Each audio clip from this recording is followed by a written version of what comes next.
Celui qui suit Jésus seulement quand ça lui coûte rien est un faux chrétien.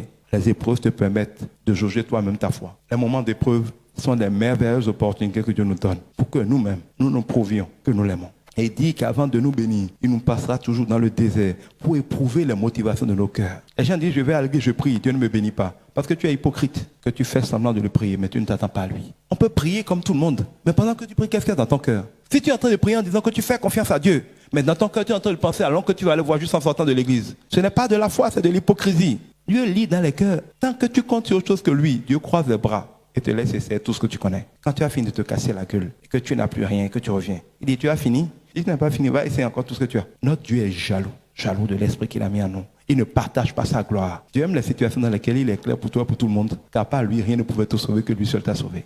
Il dit, mais le corps est plus important, la vie est plus importante que le vêtement et la nourriture. Qui fait quoi pour t'occuper de ton corps? Dieu s'en occupe 24 heures sur 24. Et quand tu te réveilles parce qu'il s'est occupé de ton corps, tu commences à te demander s'il peut s'occuper de ton argent. Tu vois la foutaise?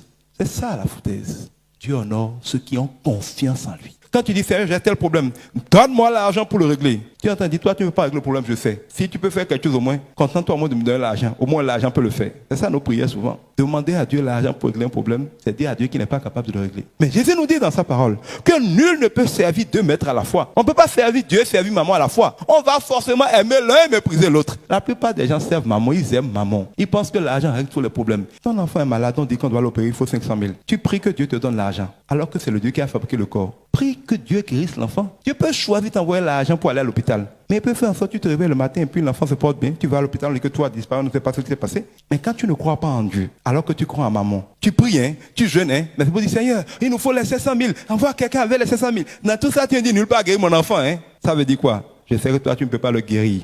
Au moins, le docteur peut le guérir. Si tu veux être Dieu là, envoie-moi l'argent au moins pour le docteur. Si toi, tu étais Dieu, tu réagis comment?